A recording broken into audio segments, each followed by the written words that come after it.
Roethler. I am the Director of Communications for Huron Valley Schools. We will get started in just a moment, but I wanted to go over the formatting for tonight's town hall. We will begin with a brief presentation from Plant Moran Real Point.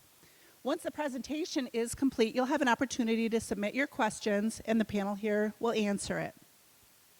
Each of you should have received a sheet of paper when you walked in that included a QR code. If you're familiar with how QR codes work, you just put your cell phone camera on it. That will take you directly to a place that you can submit your question. If you don't feel comfortable using a QR code, that's fine as well. On that same document, we do have a space that you can write out your question. We do have some team members here that can collect your question, or you can just take it up to the table here and we'll make sure that we get that. Once the questions are received, I will read them out loud and someone from our panel will answer them. We do ask you to wait until after the presentation to submit your questions if you can, because it's very likely you may get your answer throughout that presentation. If you, on the document as well, there is a QR code in the lower right hand. That is the presentation that will be shown tonight if you would like to follow along. To respect each of your time tonight, we will be combining some of the questions, those questions that are similar, so we're not answering the same question over and over. Now I would like to introduce Huron Valley Schools Superintendent Dr. Paul Salah.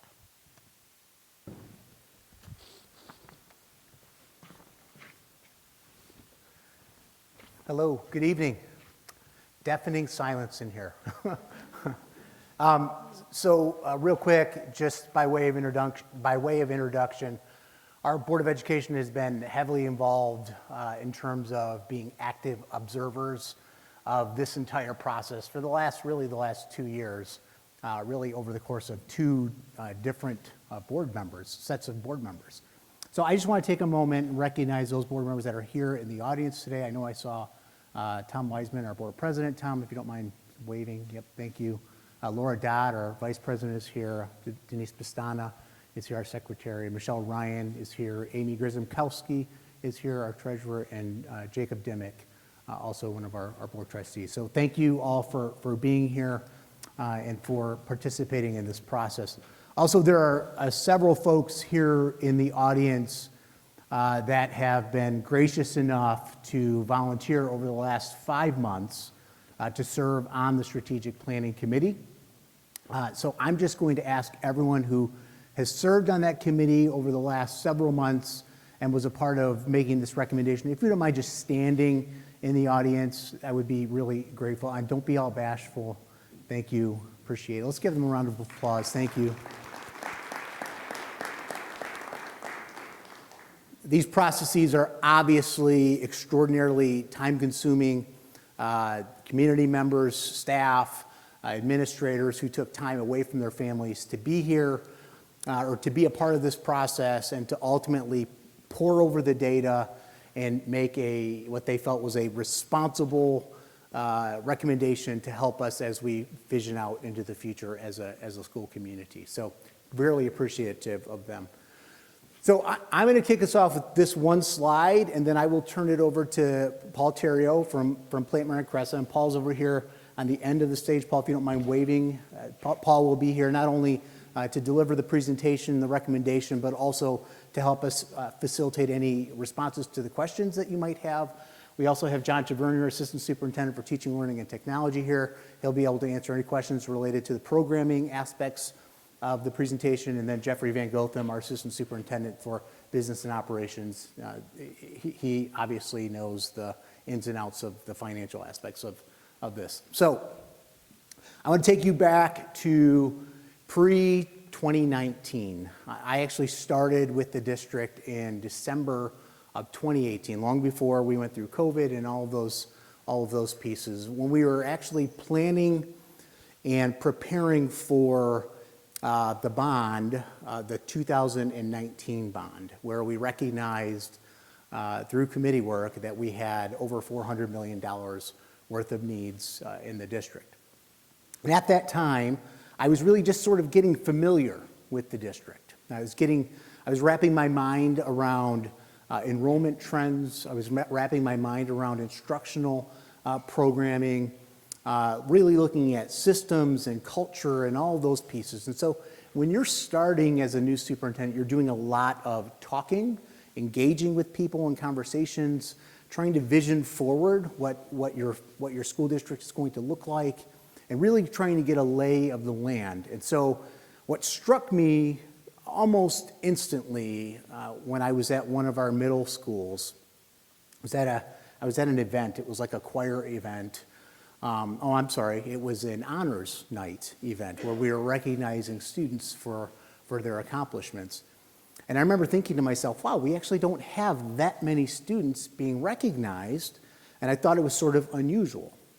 So I asked the principal, how many students were honored this evening? And it was something like 100. And I said, well, what's our total enrollment here? Because again, remember, I was trying to get my lay of the land. And we were in the 500s at Oak Valley Middle School back in 2018, 19. I was like, wow. So you have to understand, a typical middle school fits anywhere between 800 and 1,000 students. And so that really grabbed my attention back in 2018. And then we started to really notice some things change for us as a school district. And I have some of that up here. Enrollment, we've seen declining enrollment for the last 10 years, really starting to catch up to us in that 2018, 2019 timeframe. As a result of declining birth rates, we have found that during staffing season, it's become a lot more challenging and problematic to build a schedule. Because when you have fewer students, that means you have fewer staff. When you have fewer staff, that means you're in a position where you're actually cutting back on programming opportunities for students. Because what happens is you might only be able to offer a part-time art position. And so in our world, it's difficult to hire people to work part-time. And so what we found was that declining enrollment was having a direct impact on student programming. And so these conversations started way back there. And then the pandemic hit, and everybody knows, the pandemic was a very difficult time for schools. It was a very difficult time for individual families. Personal lives were very challenging in varying degrees for a whole bunch of different folks across the country. As we emerged from the pandemic, we put together a group of about 50 people, represented community members, staff, elementary, secondary, parents, and we really wanted to think through how we emerged successfully from the pandemic. So we focused on three primary questions. The first question being, how do we take care of our kids from a social emotional perspective?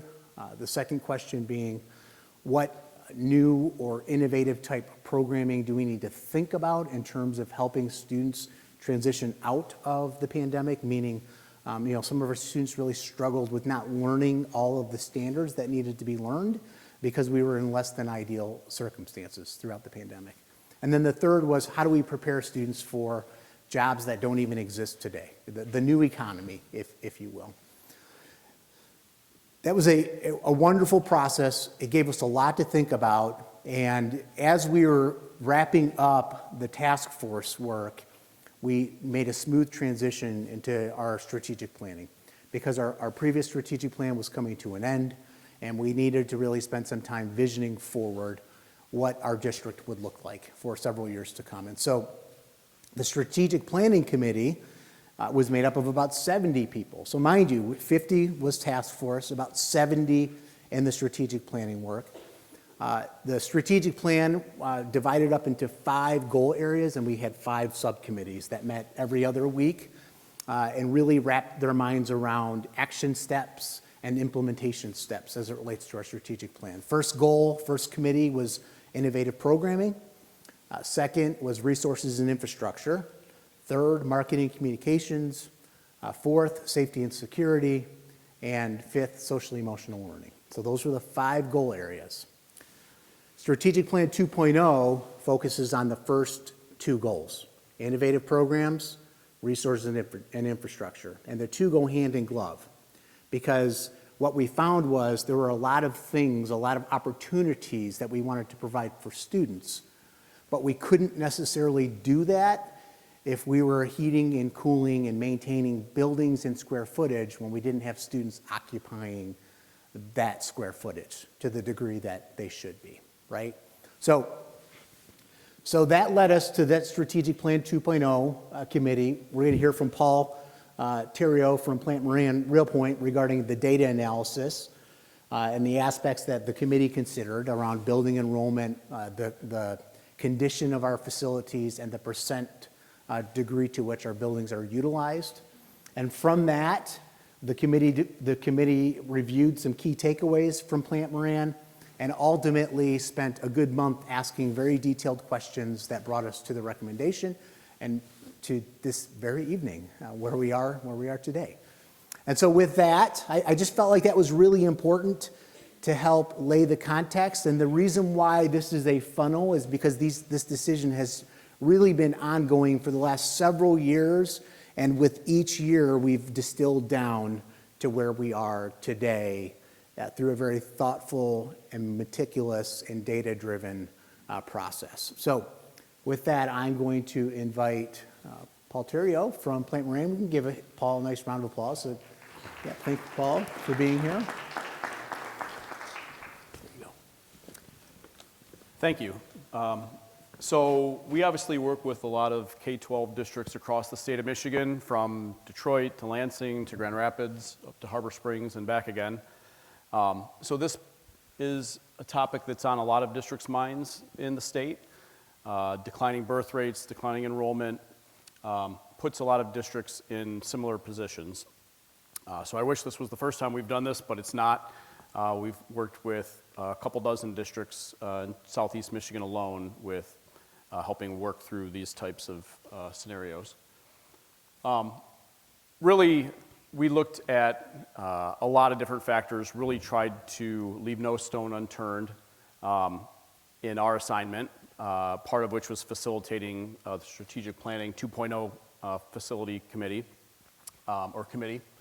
and the culmination of that was 4 different scenarios that the committee evaluated and ultimately ended up recommending to the board Scenario C. So Scenario C is a few different things that we kind of wanted to walk through. We thought we'd kind of start with that and then talk through some of the other variables. But obviously, the recommendation was for the board to consider a future no new taxes bond, potentially this May, is what was presented and recommended. Part of that would be, if the bond is successful, would be to redraw boundary lines that feed into the district. Obviously, if we're going from 8 elementaries to 2 middle schools to 2 high schools, that would be a little bit different than things have been with the 8-3-2 or 8-3-2 model. That's something that needs to be done very thoughtfully. We want to make sure we take a lot of different things into consideration, from school of choice to today's enrollment to future enrollment, 5 years down the line, or as far as we can see, future development in the district, and a myriad of other variables that go into that to make sure that it's done thoughtfully and correctly. Part of Scenario C is also obviously to close Oak Valley Middle School and then consolidate into White Lake and Muir.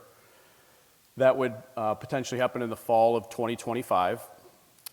Oak Valley would then be reutilized for Harbor High School, ATP, and Community Rec Ed. And then the administration building would be closed and consolidated into the high school. Really what the committee looked at and what was kind of eye-opening, I think, is just how much money goes to operating and maintenance costs at some of the buildings.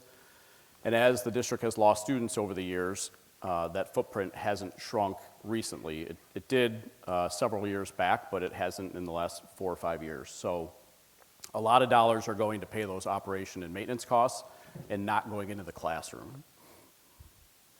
Obviously, if we're going to be part of Scenario C is to build a new middle school eventually at the high school campus here, and then Muir would close once that new building is open and the students would shift over there. Part of that, with having a new school on this campus and having White Lake Middle School over at the Lakeland campus, we want to make sure that those buildings are as equitable as possible. So doing some major remodeling and additions and renovations at White Lake is a key part of this scenario or solution. Exactly what that looks like, we haven't started drawing and planning and doing all that work yet. The district will have their architects at it, I'm sure, as soon as possible once the bond passes. But that's probably a fairly long planning and design process, and then construction would probably be a 2-year thereabouts process as well. But we'd like to get as much of that work done before the students are consolidated down as well. And then obviously building a new school on this campus. Again, that takes probably somewhere between 18 to 24 months to do all the planning and design work. Probably take 2.5 years to do the construction. So it's something that's out there. We kind of left it as to be determined for now, just because it's so far out, but something that needs to be looked into a little bit in more detail. There was a lot of reasons why scenario C, I think, kind of stuck out to the committee. One was obviously the cost savings by being able to consolidate down a few of the different buildings and reduce that footprint and put those dollars back into the classroom. But some of the other ones that came up, safety and security is always at the top of everybody's mind. Having 2 campuses with the high schools and middle schools near each other and having those resource officers on site, I think, was a big one. A lot of the others had to do with transportation savings and just the economics and advantages of having campuses where staff can be shared between buildings, where students can utilize some of the high school amenities like the PAC that we're in this evening, athletics, science classrooms and labs, art classrooms and labs, potentially future STEM labs. So there's a lot of efficiencies and advantages of having those on those middle school and high school programs on the same campus. Abilities for students to mentor each other and for staff to be shared between buildings as well. So I won't go through all these, but I think you get the idea there. And then there was a lot of talk, obviously, in the committee about innovative programming and some of the advantages of having those campuses, again, of what programs could be offered, how economically that would make them to offer by having a campus environment. And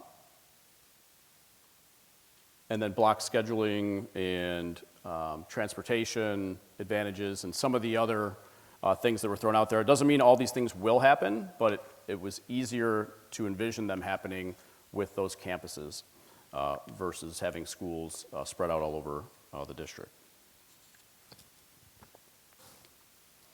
This is a chart that usually gets everybody's attention.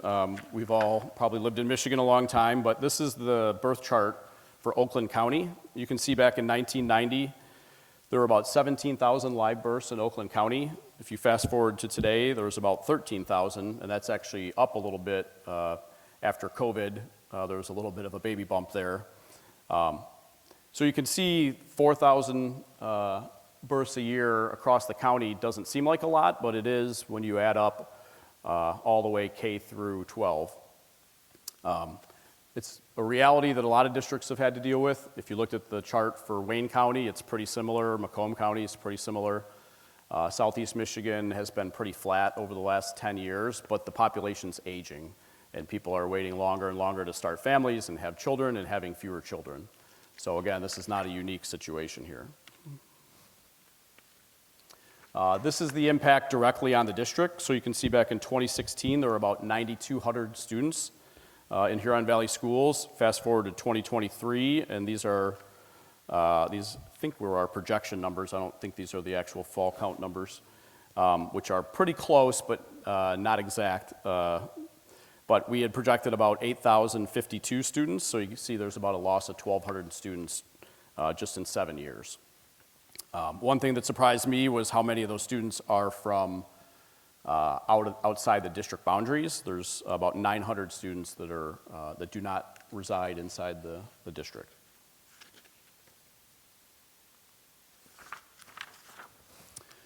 We also looked at utilization. So this was pretty thorough. We actually met with a lot of the principals. We met with administration. We walked a lot of the buildings. And then we tried to carve everything up into different similar buckets. So the green was general ed, orange was dedicated classrooms like art and music and tech, yellow was special ed, The purple were support spaces like resource rooms and learning labs and things like that. And then the blue were vacant. So you could see across the district there were about 370 general ed classrooms that are currently being used that way today.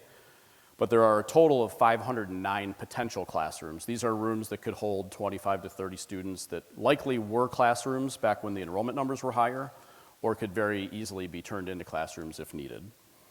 And if you go to the next slide, you'll see the utilization numbers for each building, and then for the elementary schools at 84%. Excuse me. I don't know if that was me or not. Thanks. Usually we're not looking for 100% utilization. 100% utilization would mean that every classroom is filled with 25 to 30 students, and the buildings basically has no flexibility for future growth. 85% is kind of the rule of thumb in the industry of where we'd like to see those numbers, so that the building is full and healthy. There's a little bit of room for students coming in the fall or in mid-semester, and gives the teachers and principal a little bit of flexibility, but that the building is not sitting there half empty. So 84% is a very good number. We felt like the elementary schools having 8 made a lot of sense. The middle school's utilization number was 58%. That was definitely something that caught our attention as being too low. Same thing with the high schools at 59, and then the other buildings at 61. And then the 67% is the total across the district. So these numbers were definitely eye-opening, paired up with the declining enrollment, to be sure. We also did a facility assessment, which again involved walking all the buildings. We walked tunnels, mechanical rooms, roofs, parking lots with your operation and maintenance staff, really trying to get an idea of what were all the different systems and what was the age and useful life of those systems. So mechanical, plumbing, electrical, site work, envelope systems, doors, windows, hardware, casework, you name it, we took a look at it. And from that, we prioritized things into 3 different buckets, kind of a high priority years 1 to 3, more of like a deferred maintenance type of category years 4 to 6, and then the third priority was years 7 to 10. And we also factored in cost escalation of about 4% a year. That took us to about $436 million, which seems like a huge number, but keep in mind construction costs have gone up 40, 50, 60% just in the last few years alone. Another thing that gave that number some context to us is back in 2018, the district did a similar exercise and had Barton Mallow come out and do a facility assessment. And that assessment at that time found about $400 million worth of needs. Obviously, in 2019, the district passed a $182 million bond, which is ongoing, 112 for Series 1 and $70 million for Series 2, which was recently sold. So that kind of gave some context to what we found, which again is looking 10 years out. So it's looking out probably about 5 years or 6 years further than the original study back in 2018. And with prices having gone up as much as they have, that 436 starts to make a little bit more sense. Another thing that obviously was looked into is, what would a no new tax millage ballot proposal generate? And we looked at a few different scenarios with the district's financial advisor, 10-year bonds, 20-year bonds, and you can see down at the bottom there, a 10-year term would generate about $160 million, and a 20-year term about $360 million. Again, that's no new millage increase. So I hope I didn't go through that too fast. A lot of this information is in much more detail on the district's website with some of the videos that were posted. But I wanted to at least hit the highlights for everyone this evening. So, Great, thank you very much, Paul. We will begin starting to ask the questions aloud. Our panel will answer them. There again is the QR code if you would like to submit a question. If you don't feel comfortable with the QR code, just write the question down and bring it over to the table, and we will make sure we ask your question aloud to our panel. Is the panel all set? All right, we'll start with the first one. Will COVID funding be used for facility repairs, additions, etc.? So I'm going to start with that question, and there's really 2 pieces to it. So one, monies from COVID could be used for facility repairs and additions. It's important to note that for Huron Valley Schools in particular, we received between, let's just call it like $8 and $12 million for COVID funding, and that has primarily been used for keeping class sizes as small as possible, especially during the COVID years where we were coming in and out of schools. Also significant investment in PP&E, so protective equipment and things like masks and hand sanitizers. We were, obviously using that more in abundance than, typical years. And so between those two pieces, a lot of districts, as you probably saw from news articles, were receiving, hundreds of $1 million. City of Detroit, as an example, received as much as like $1 billion.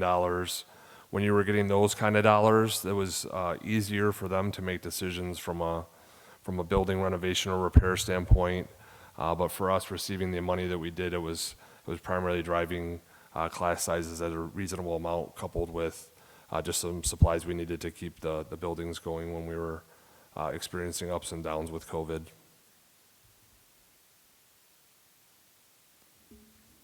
Okay, great. I believe Mr. Terrio touched on this, but we did get a question from Jen regarding the boundaries. When will the boundaries be decided? Kids want to know if they will be going to high school with their friends.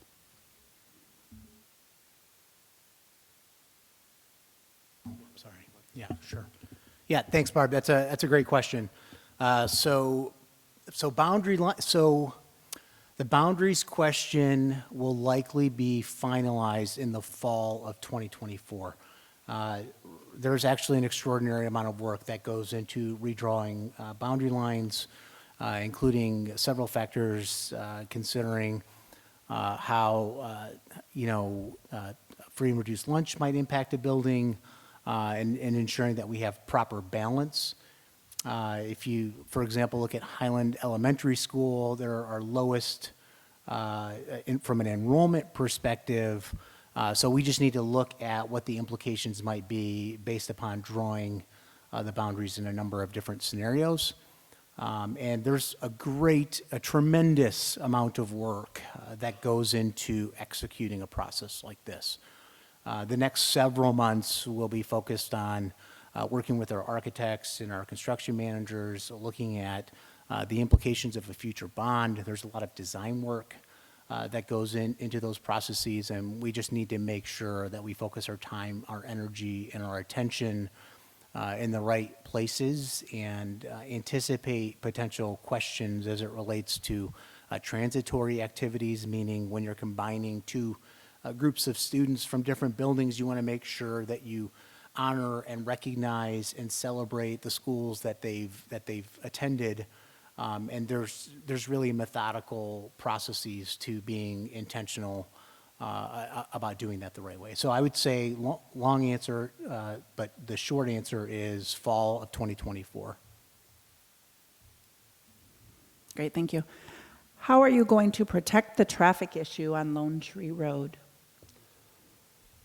So what we would do over on this campus is we would work with our civil engineers who have been really helpful in the planning and design of the building renovations that we've already done. I mean, we can see that there are some challenges in other areas of our community as well, and potential stacking of parent cars or vehicles. And I'm not talking about on top of one another, but within like a additional pavement area to allow for getting some of those cars off of the main roads will be helpful. But as we would get into the design phase of the new middle school, that's where we would talk about not only a physical space, but also traffic patterns on this campus. Yeah, so I would add to that, we've had challenges on other campuses, believe it or not. Since COVID, we have definitely seen an uptick in terms of the number of families that are choosing to drive their children to school. Oxbow Elementary, I think, is a great example of that, where we had some cars actually stacking on the main thoroughfare or main road. And so we did work with our civil engineers and came up with a good solution to allow us to house more vehicles on the Oxbow campus. We would do something very similar here as it relates to building a new middle school. That new middle school would be situated over at the end of Lone Tree, and we would just ensure that we have ample asphalt to absorb any additional traffic. In fact, I think it'll very likely be much better than it is today once we have an opportunity to work through that with our civil engineers. Next question, why the delay on the White Lake Middle School renovation to spring 2025? So that's a great question. There really isn't a delay. I think this is a really important question, that needs a little more attention when you consider the scope of the work that we've been doing in the district. So the last time we passed a major infrastructure bond in Huron Valley was the late 90s, and that work was completed, in the early 2000s. Half of those dollars were really allocated for the field houses, the other half on the remaining 16 buildings in the district. It was not an extraordinary amount of money invested in the schools over the last 20 years. And so the buildings have really sat until 2019 largely untouched from a maintenance perspective. You throw in the Oxford tragedy, and what that caused from a safety and security viewpoint, and some of our priorities even shifted based upon that Oxford tragedy.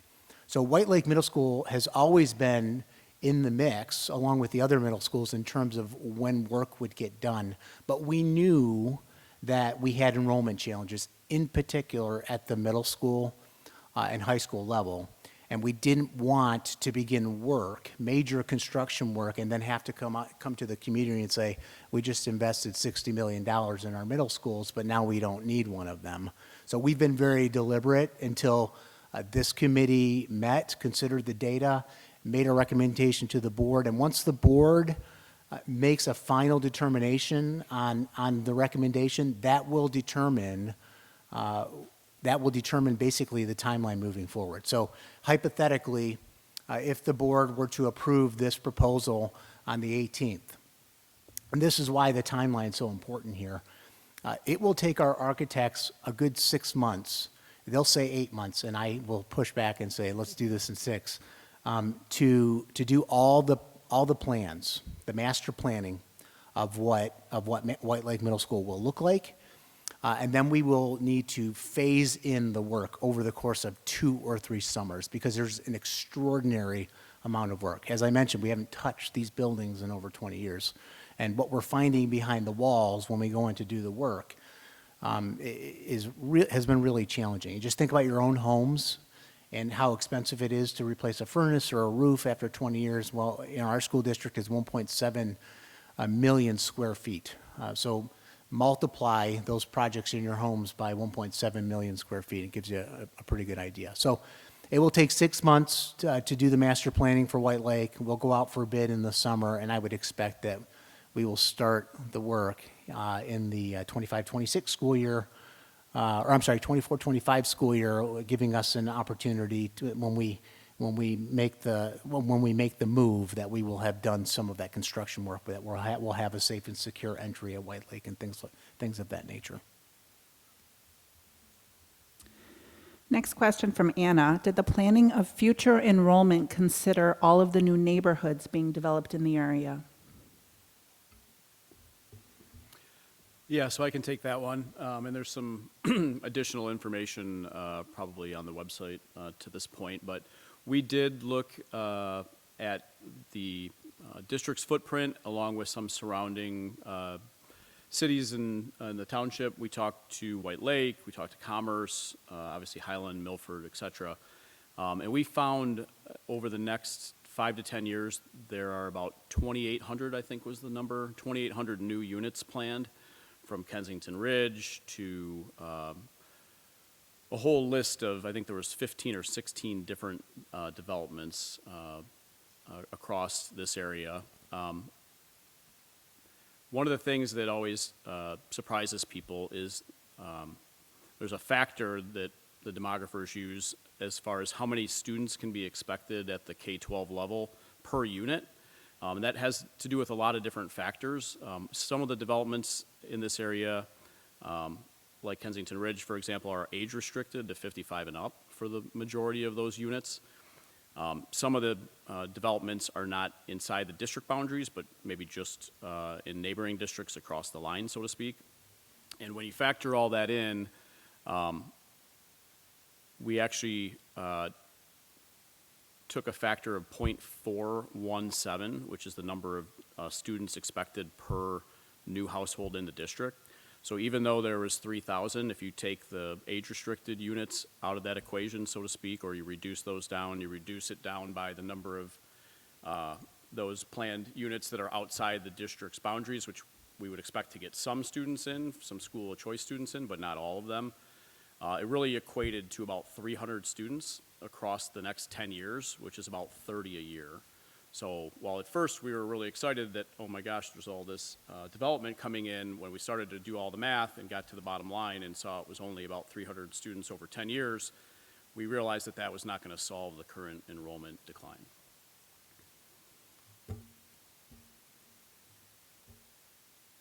Okay, our next question is from Jen. Why is a decision being made to close a school with low repair cost and keep open a middle school with a higher repair cost? Okay, so that's a great question. I think it's referring to the repurposing of Oak Valley, and that was something we called a opportunity.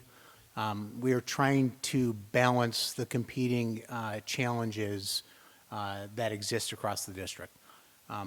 So yes, it is true that Oak Valley's overall repair costs would be less than, for example, that of Muir.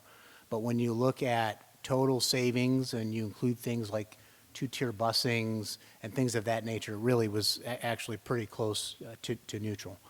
The second consideration, which is really important, is the northwest quadrant of the district, the proximity of families either transporting their children or their children riding buses from the northwest quadrant of the district to Oak Valley was the main consideration.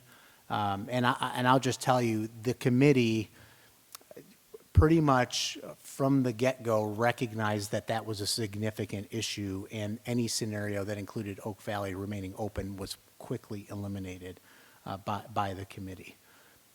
So the committee looked at it. We lost, when Highland Middle School closed as an example, we lost about 300 students in that northwest quadrant of the district. You multiply 300 students by $9,500, and that gives you a rough estimate of the total cost to the district. So that's the response to that. The next question is concerning the bond. Is there a way to gauge community support for new bond, and what is the plan if it does not pass? So I'll take that one too. Feel free to jump in here, guys, if you see anything. So certainly it's possible to hire like a polling company, like Epic MRA. They're situated out of Lansing. They do these kinds of studies all the time. We could consider that. I will tell you that if the bond doesn't pass, it doesn't really matter. We're in the same position that we are today. We have too many buildings for the number of students that we have. We knew before we even started strategic planning that we needed a bond regardless. We have a tremendous amount more work to do from a safety security perspective. There's a tremendous amount still to do in infrastructure, from HVAC to roofs to parking lots. And we knew that back in 2019. We passed a bond for $182 million.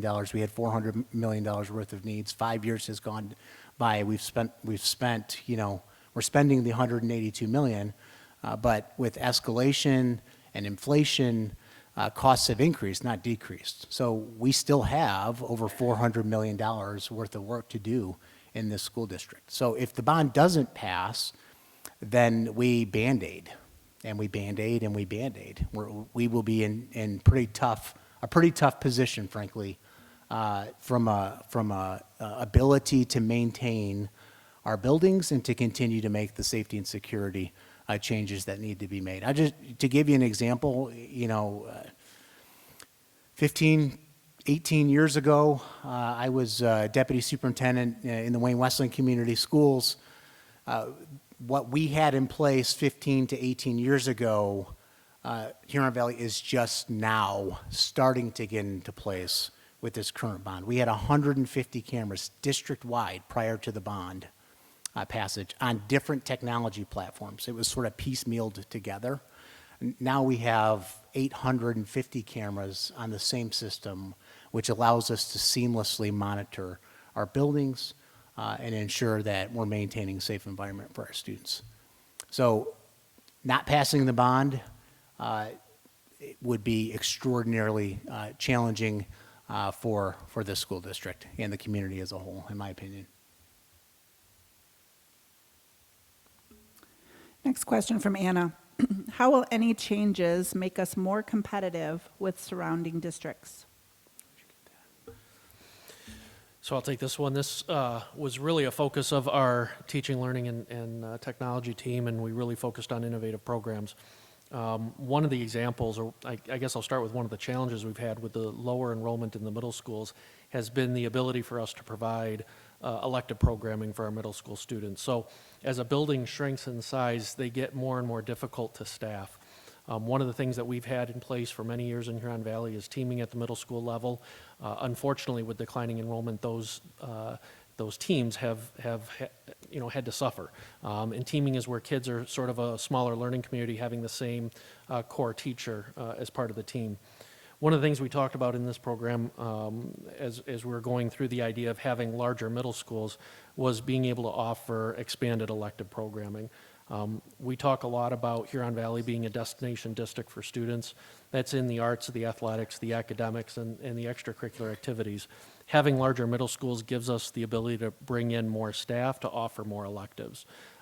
It's just a matter of being able to attract a teacher that's highly qualified, let's say in the arts, when the position is not full-time. That becomes very difficult. And with a smaller school, it's very difficult to offer a full-time position.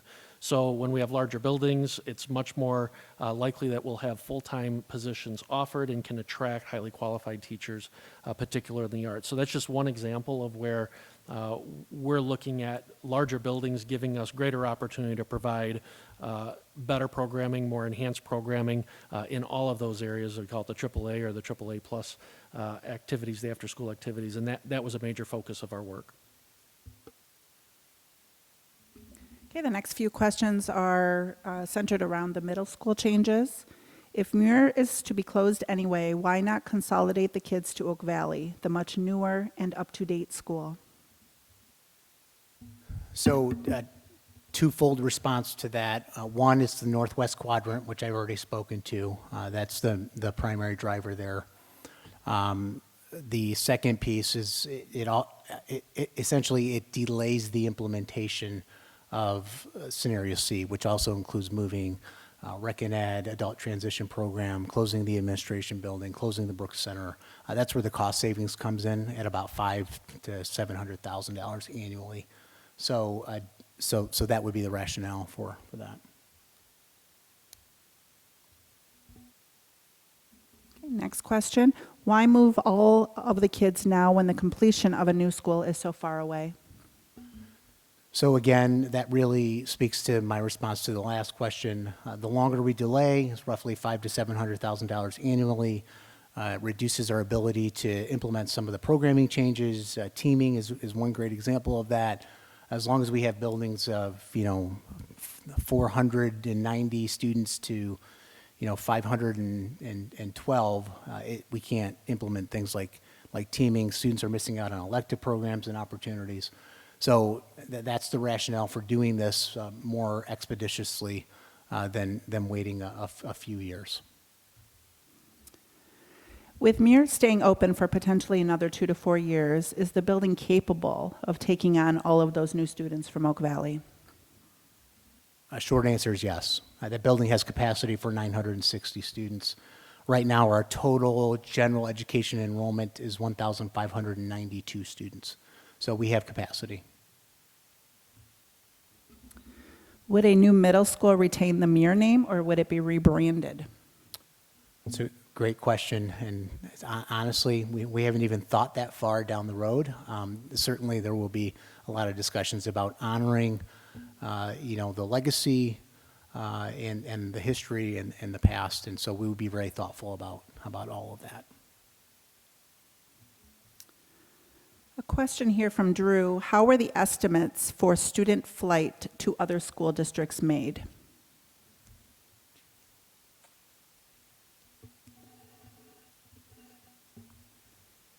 I can try to answer that one. That's a really hard thing to measure. Obviously, we could look into the past at other buildings that have been closed in the district or in surrounding school districts. We really looked at travel times, so what are the distances from that northwest corner to some of your neighboring schools, elementary schools, middle schools, high schools, versus the schools that would remain open in the district. It's probably something you can't put an exact number to, so it's probably a little bit more of a feel. But there's no doubt that when schools close, people probably reconsider their options to a certain degree. Thankfully, out here, there's mostly public schools. There's not a lot of charter schools or private schools, things of that nature. So maybe a little bit less competition than there would be in a Birmingham or Detroit or something like that. So we really just tried to look at that factor through a few different lenses and try to estimate what was the right long-term decision for the district, not short-term decision, but long-term decision, over the next 20 to 30 years. Thank you, Paul. I would also add, not only does our intuition tell us, but the numbers have shown us that in the past.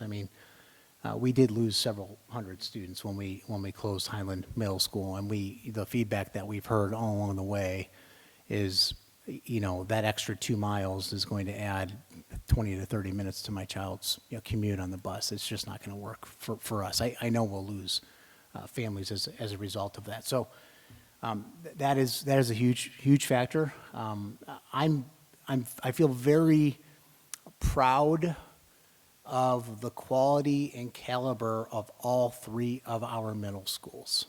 So I'm not in the least bit concerned that, oh man, that school's not as good as the other school. Our middle schools are outstanding. The staff at all 3 of our middle schools are outstanding professional educators. They care about one another. They care about our kids. They care about the community, and they deliver a high-quality educational experience for students. So that factor being the same pushes us to the distance factor, which is the challenge, and that's the problem we're trying to solve there. So, With Muir staying open until the new middle school is built, plans showed immediate need in next 1 to 3 years for 30,000 plus building improvements. Will anything be implemented to keep the building safe for our students while the new middle school is being built? absolutely, absolutely. The Muir will be kept in good working order and until students are ready to move into the new middle school. We've already planned that to general maintenance to ensure that building is safe and running appropriately. Thank you. The next few questions are regarding busing and transportation. Does the district anticipate having enough transportation resources to shift these students to different schools, especially considering the recent difficulties in transportation as well as length of time many students spend on the bus? So I'll take that question. Regarding having enough resources, I would say absolutely. We're really proud of the fact that even though we transport 4,500 kids a day to school and back, that we're essentially fully staffed with our transportation bus drivers as well as attendants and mechanics. And so that's actually really good because a lot of districts even around us in the county are really struggling with bus drivers. With respect to the difficulties in transportation time, I mean, we are a school district of just shy of 100 square miles, so while we try to do the best as far as timing on there, we do not anticipate an additional time other than what we're currently doing with our students as far as getting to school, whether it be this campus and or even the Lakeland campus. The next question we actually got a couple on regarding the two-tiered busing.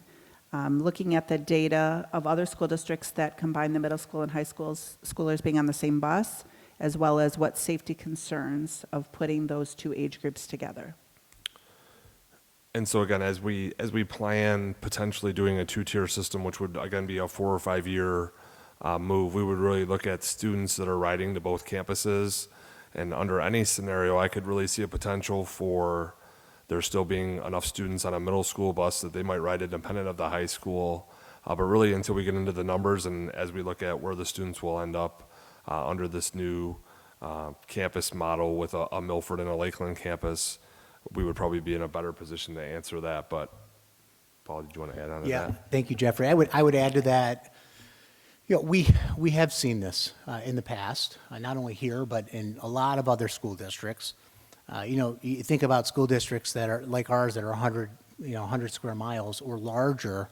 They don't offer multiple tiers of busing. They have children from kindergarten through 12th grade in some instances on the same bus. So it's not as if, you know, this is an uncommon thing. The other thing I would add is, while technically, yes, we do transport 4,500 students to and from school, ridership has gone down severely. So while we have many families who sign up for transportation, it's not utilized as widely as we've seen historically. And at the high school level, I would say, you know, our buses are maybe 25% at the max utilized on a particular route. They're largely empty, and that's what would afford us the ability to do this effectively. Jeffrey mentioned bus attendants on buses and things of that nature. We would, of course, ensure that we have, you know, appropriate staffing to ensure that that we don't have any issues. Once boundaries are drawn, will school of choice still be allowed to attend a different middle school or high school than assigned? So schools of choice and open enrollment, so schools of choice is out of districts, families attending district schools. Open enrollment is in district. Those options are evaluated every year, something that we look at in terms of enrollment. We have typically only offered that option where space is available, so that would continue to be something that we would look at. Obviously, with larger enrollment, there may be less options for schools of choice for outside residents to attend, but that's something we evaluate on an annual basis. We have a question about class sizes here. Do you foresee that class sizes to be affected at all with all of these changes?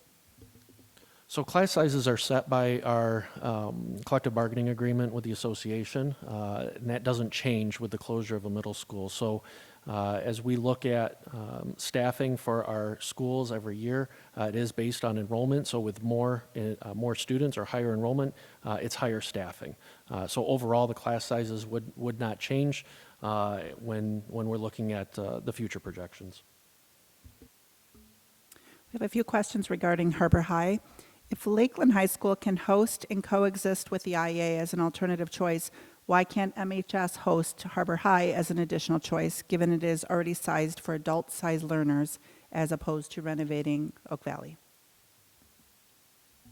So Harbor High School is an outstanding alternative education experience for our students. Many students who attended school at Harbor did not find success in the traditional school environment. So there was a very deliberate, intentional conversation with the committee about ensuring the success of Harbor High School. And a part of that criteria was for Harbor to have a standalone building. We know and we've seen across the state that it's very difficult for alternative high school students to be successful in a traditional setting for a variety of reasons. That's why they left a traditional setting. So Harbor High School does an outstanding job with smaller class sizes, additional academic and counseling supports, and students are very successful. Harbor High School is a high school. I mean, the kids are on graduation track. They're in a trimester. They're in a trimester format as opposed to a semester format, so they get more bites at the apple, if you will, to help them graduate more expeditiously. We had two other questions regarding Harbor, but I'm going to combine them because they're somewhat similar. One was that it was mentioned the middle schools and high schools would be utilizing the same spaces and facilities. Would this also happen between Harbor and Country Oaks?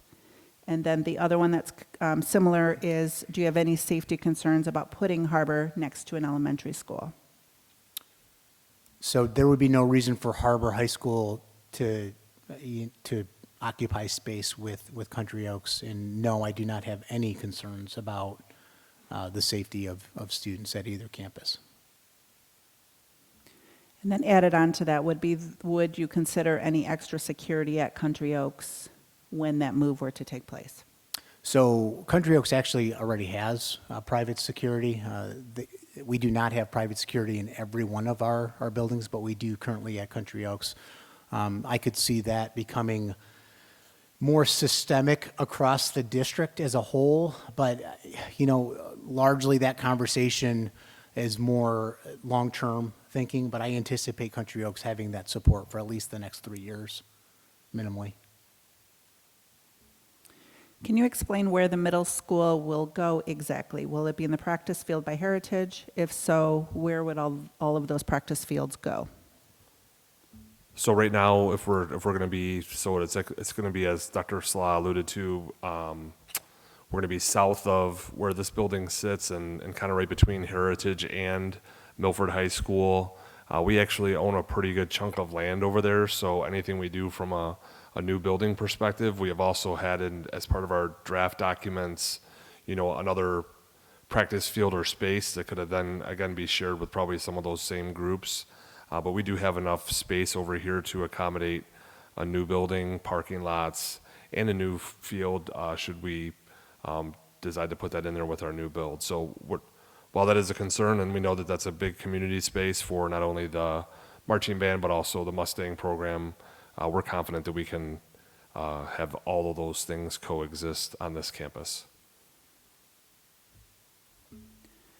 Would any proposed changes affect current elementary school programs and offerings? Namely, would Country Oaks lose resources that are potentially shared with Oak Valley currently? No.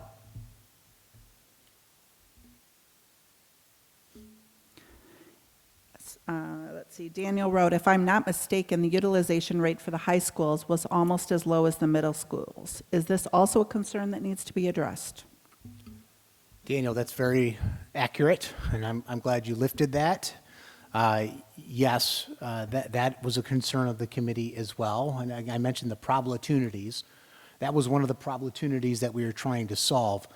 We've talked a lot about losing student enrollment as a result of decisions that get made. We know that because we are 100 square miles, if we were to even entertain the discussion of trying to close one of our high schools and consolidate into one, we would lose students, several hundred students overnight to either Heartland or to Walled Lake. The committee agreed that we're a two high school district.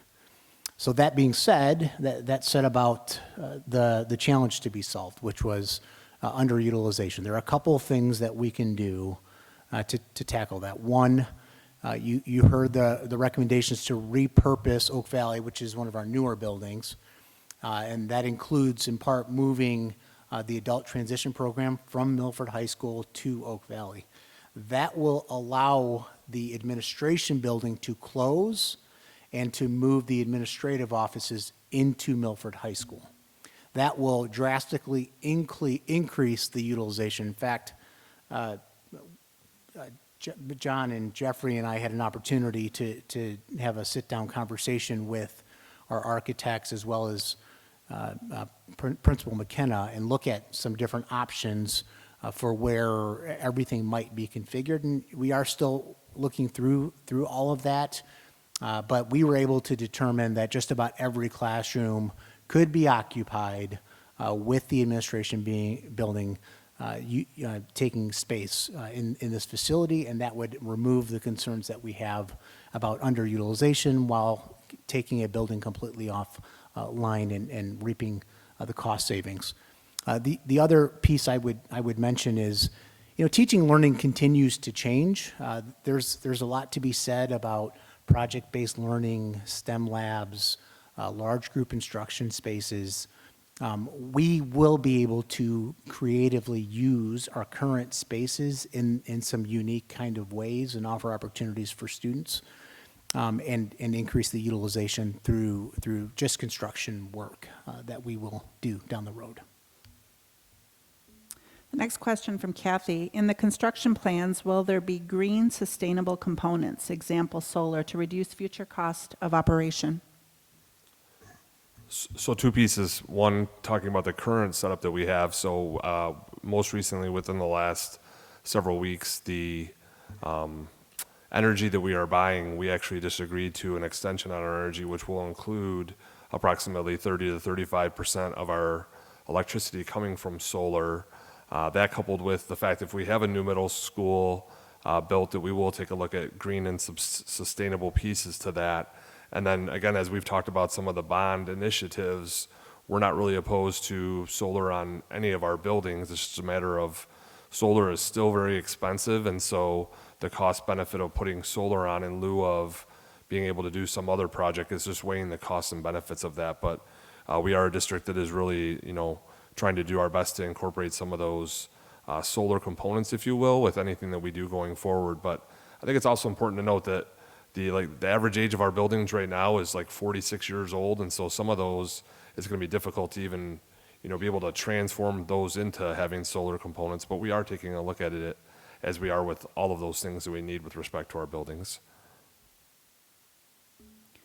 The next few questions are regarding Oak Valley and Oak Valley students, talking about the fear of losing those students. Are we worried about them going to Walled Lake or Wixom schools? Asking about the teachers at Oak Valley. Will there be any layoffs and so forth regarding that? And really the data or where the majority out of districts students are located. You guys jump in here if I miss anything. So we don't anticipate any layoffs, first of all. We still have the same number of students, and we need teachers to support students.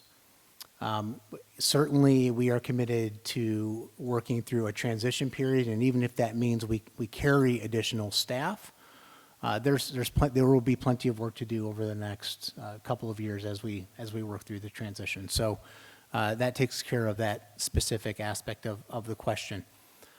Certainly, we're concerned about losing students from anywhere in the district. But when you look at the neighborhoods that are close to or near Oak Valley, either between Oak Valley and White Lake, they're closer in proximity to White Lake, or Oak Valley and Muir, they are closer in proximity to Muir than the northwest quadrant would be to Oak Valley. So it's just a matter of looking at the distance and the options that we have available to us to make that decision. Guys, I don't know if you have, is there anything else on? Okay, the next couple questions are regarding the trend for who's coming into middle school. We say from the charts posted on your site, it seems that there are more kids coming from elementary to middle in the next few years. Where does it show trending down? And another question, how many students do you anticipate at each middle school 5 years from now? So, yeah, so that question, that's a great question. We actually, so predicting exact enrollment can be a challenge, right? So we saw the numbers that Plant Moran has calculated, and when you look at where we actually landed on our official count this year, I think we were projected to be at like 1660 is where the projection was for middle school specifically, and we're 1592 for general education students. So it's not exact, it's close. We expect that in the next 5 years we'll have like roughly 1,800 students at the most at the middle school. But if the number plays true as it has this year, we'll actually be closer to 1,700. So we're in or about that frame. But what's important to note is we are seeing a flattening of the data. Just give me 1 second here. I actually want to pull something up to reference. Yeah, that's the comment I was going to make, is that with enrollment projections, you're really trying to look back and look at cohort survivals to look forward. And with the COVID bump or loss of students, it's really made looking forward a little bit more challenging. I think our 5-year enrollment projections had the middle school numbers increasing by about 150 or 200 students potentially over the next 5 years. But to your point, it could be a little bit less than that. I think overall across the district, we had about 200 students lost in that 5-year period of time. Yeah. So again, coming out of COVID though, with a lot of numbers dipping pretty drastically and then coming back up, that kind of throws those projections potentially off. Yeah. Yeah. And we can try to put it up.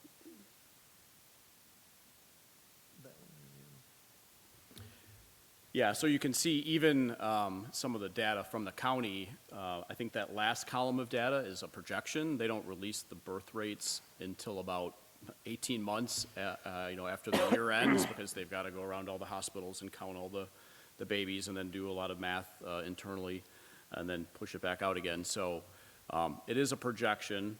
It's something that the district does annually to help with budgeting and to help with staffing and things like that. So I think it's something to keep our eye on, but it seems like the big news there is that the district's lost about 1,200 kids over the last 7 or so years, and it seems to be flattening out and stabilizing significantly. So. Yeah, so I wanted to add here, so when I just look at our official count from October, just to give you some context, so middle school right now is 1592. I've mentioned that a couple times. Special ed is about 73. There's separation that was taken into consideration when we look at the total building and its utilization. So that was accounted for. But we have capacity at Muir for 960 general ed students, and we have capacity at White Lake for 930 general ed students. So we have less than 1,600, and we have capacity for 1,890, just to give you a sort of frame of reference. Right now, we have capacity with 3 middle schools of 2,850. So that's why you see that 58% utilized. And now when I go back and just look at the next few years feeding in, for example, our current third grade class has 493 students. Our current 6th grade class has 563 students. So that group of kids will start moving out, and the next group will start moving in. So the 3 years behind are 492, 543, 557, compared to current 563, 509, 519. It's pretty close. So we expect that we'll be around that 1,600 number for the next several years as we move our way through middle school. You just said you are moving kids to start new programs. Will there be enough room for those classrooms and programs while they are in those schools? Of course, going on with construction, teacher sharing rooms and carts, things like that during the process. Explain how that will happen. So as we mentioned, the capacity of our buildings is enough for us to be able to have those students in those buildings. As we're looking at construction, we've looked at several different options in terms of where construction can take place and how we time that. So we've looked at moving students into different areas of the building. A lot of the work at the middle schools would be done over the summer, and that was part of the thinking and the calculus with the timeline of the implementation of this plan for us to be able to do some of that work before moving into the building. Okay, then this next one I believe you touched on already, but if redrawing lines isn't happening until fall 24, is there a plan to accommodate families who will be trying to guest request school of choice for their middle school? There will be certainly some opportunity for open enrollment in schools of choice, just as we've always had.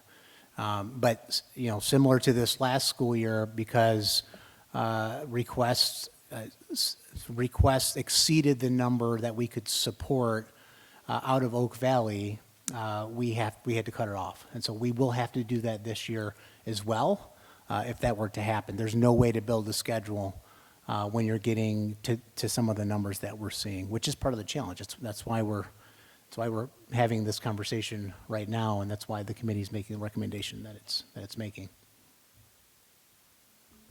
Another redistricting question, is there any possibility of shrinking the total size in families being moved out of the district?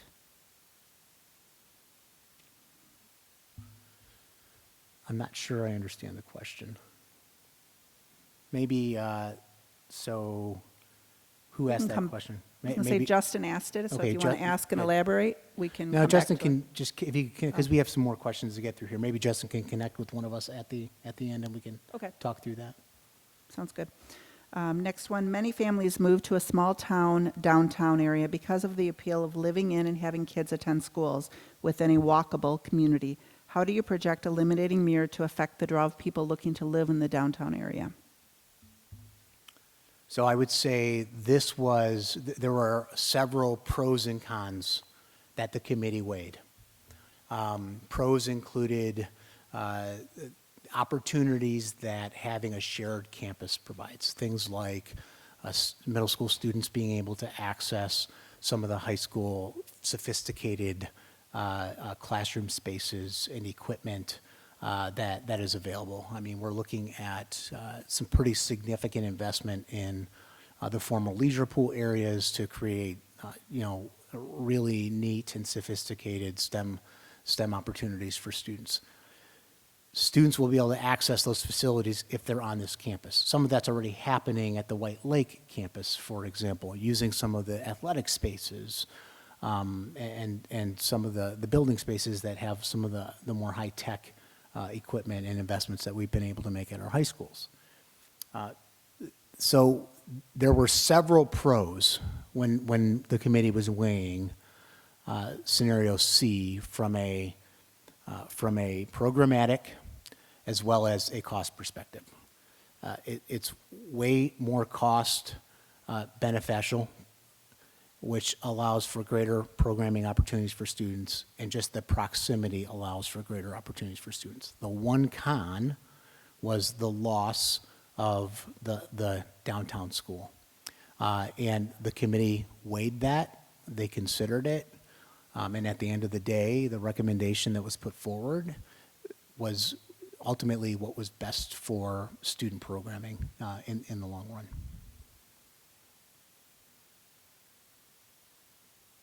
Next question from Ben. Will there be any work done with the county and state roads to help with road accessibility to White Lake Middle School?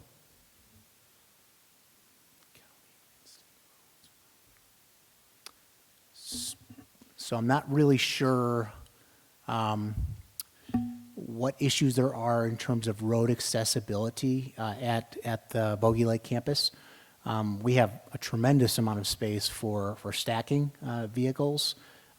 So maybe this is one of those questions that we can talk about afterwards. I think we'll have some time at the end here. Next question, will the new Milford Middle and White Lake Middle Schools have equal facility square footage updates, modernizations, or will the Milford Middle offer more since it's a new school? Now, we will absolutely be doing master planning that will create parity on both sides of the district. That was actually one of the things we talked about extensively in the committee. This next question, I believe, I'm going to read how they wrote it, but then I think it needs to be translated a little bit differently.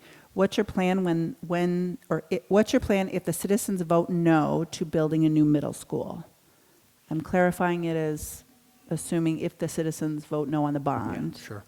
Yeah, I mean, if the community votes no on the bond, then everything that needs to get done gets put on hold, and we're essentially just living within the facilities that we have.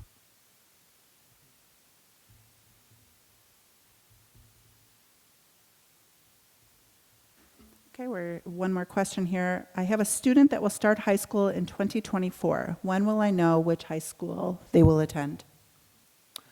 I would say no later than November, December 2024, we will have all the boundary lines completed and communicated to the community so that everybody has ample time to prepare for the upcoming school year. So several months, seven or even 8 months in advance. If I can jump on the top of that, though, if the student is starting in the fall of '24 and we're not done till November, the plan would be probably whatever track they were already aligned into going to would still be the same for the students. So if they were already on track to go to Milford, they'd be grandfathered into whatever program they were, so that their friends, if that 8th grade group is going to Milford and or Lakeland, they'll still be ending up in that spot. I misread that, sorry. Yeah. I think it's also important to know too, as we see a lot of these questions here, a lot came up on Northwest in particular, and why are we talking about Northwest as much? Northwest is a piece of it because we see that the benefits to, keeping a middle school on each side of the district is important, but moreover is the fact that we would have a middle school and a high school on the same campus, because really what the important part of all of this is the programming opportunities for kids. So independent of really pushing to have, something on this side of the district, it involves more of the programming side of things versus the fact that we're, super sensitive to Northwest. We want all the kids to stay in the district. Northwest, Southeast, North, South, East, and West. I mean, all the students are important. We want to make sure we note that. The kicker is that if we have two campuses that are very similar with a middle school and high school, the offerings we can provide those kids in the middle school and high school experiences will be vastly improved in comparison to if we keep a middle school in the middle of the district and then have one side of the district that has that middle school, high school feel, and then a really like a 6 or 7 mile commute, or even if it's 5 miles between middle and high school.